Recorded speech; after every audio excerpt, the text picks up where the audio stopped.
Au nom du Père et du Fils et du Saint-Esprit. Amen.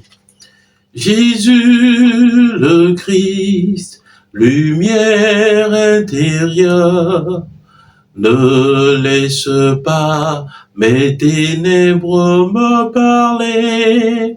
Jésus le Christ, lumière intérieure, donne-moi d'accueillir ton amour. Évangile de Jésus-Christ selon saint Marc. Jésus et ses disciples entrèrent à Capharnaüm. Aussitôt, le jour du sabbat, il se rendit à la synagogue et là, il enseignait.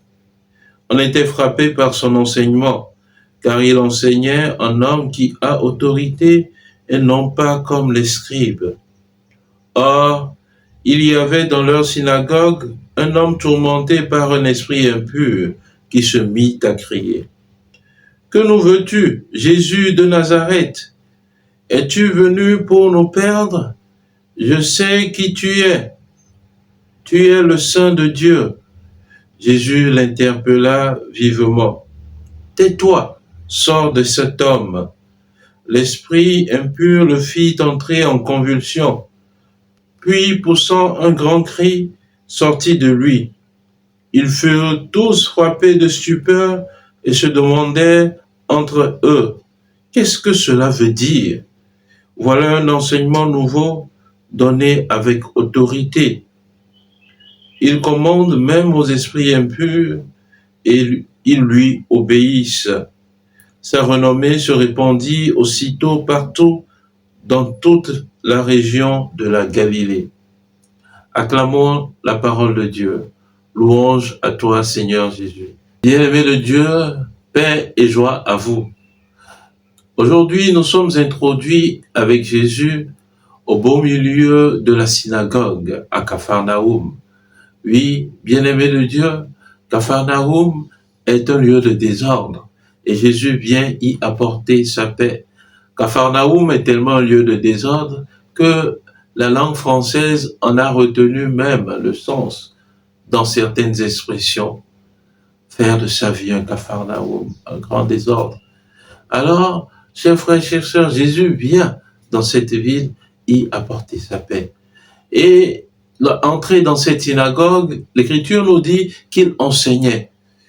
Et son enseignement était différent de celui des scribes.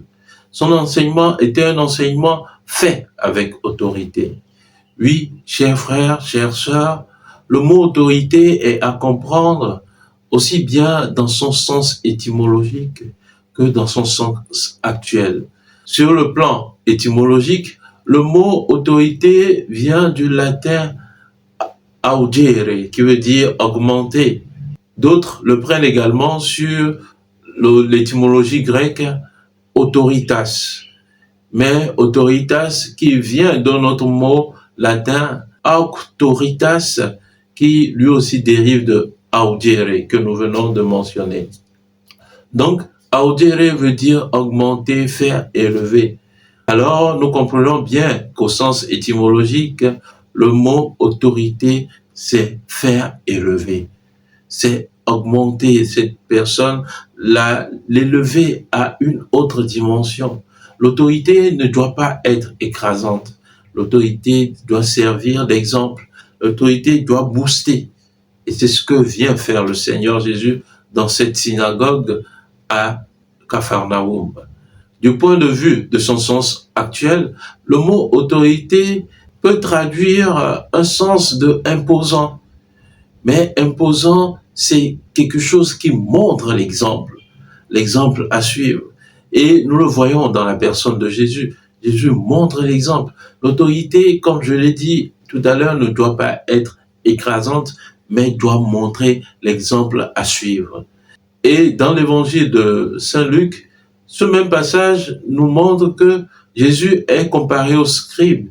Mais on dit des scribes que eux, ils disent, mais ne font pas. Alors l'autorité de Jésus est une autorité exemplaire, une autorité qui montre le chemin à suivre. Alors Jésus, en venant dans cette synagogue de Capharnaüm, après son enseignement, rencontre un homme possédé par un démon. Et Jésus vient élever cette personne. Jésus vient apporter cette lumière à une personne. Jésus vient la délivrer, la libérer. Le démon parlant par cette personne dit, « Ah, nous savons qui tu es, Jésus de Nazareth. Es-tu venu pour nous perdre? » Bien-aimés de Dieu, nous devons comprendre qu'il y a une différence entre savoir et croire. Oui, le démon dit, nous savons qui tu es, mais le démon ne croit pas en la personne de Jésus-Christ. Cela est un enseignement pour nous chrétiens aujourd'hui. Est-ce que nous savons qui est Jésus ou nous croyons véritablement en son être, en sa personne? Alors, bien-aimés, nous devons être des croyants, pas simplement des gens qui assistent à des Eucharisties, des gens qui se disent chrétiens, mais des gens qui croient véritablement en la puissance de Dieu. Le démon, il sait, mais il ne croit pas. La foi amène à un engagement plus sérieux, plus strict. La foi appelle à un don de soi par rapport à la personnalité en qui on croit. Eh bien, Jésus vient maintenant libérer cette personne avec cette parole d'autorité, avec cette parole qui élève, avec cette parole qui montre le chemin à suivre. Silence, tais-toi, sors de cet homme. Et le démon libéra alors cet homme possédé. Eh bien, chers frères, chères sœurs, voilà ce que Jésus vient apporter à nos vies. Nous libérer des différentes oppressions dans lesquelles nous sommes. Aujourd'hui, ce qui nous est donné de retenir à travers cette méditation, c'est de reconnaître l'identité et l'autorité de notre Seigneur Jésus-Christ. Il vient de Dieu, il est Dieu. Voilà pourquoi il manifeste cette autorité qui élève, qui montre le chemin à suivre. Ouvrons les horizons de notre cœur et laissons le Seigneur Jésus nous apporter cette lumière qui nous libère, qui nous délivre des oppressions dans lesquelles nous sommes. Amen. Prions le Seigneur. Dieu éternel et tout-puissant, nous te remercions pour ton Fils Jésus-Christ, notre Seigneur, qui est assis à ta droite et qui intercède toujours pour nous. Lui dont la parole nous nourrit encore en ce jour, en nous montrant que c'est lui qui a autorité dans nos vies. Alors nous venons, Seigneur, en ce jour, nous présenter à toi, afin que toi, qui es notre Dieu, tu prennes possession de notre être et que ta lumière nous environne tout entier, qu'elle dissipe toutes ténèbres de nos vies et nous fait luire de la lumière de la résurrection. Merci Seigneur de disposer notre journée dans ta paix et que ta lumière nous permette d'avancer ici-bas, loin de toutes ténèbres. Amen. Et que Dieu Tout-Puissant vous bénisse, lui qui est Père et Fils et Esprit Saint. Amen. Excellente journée de prière et de travail et que la bonté de Dieu vous accompagne. Amen.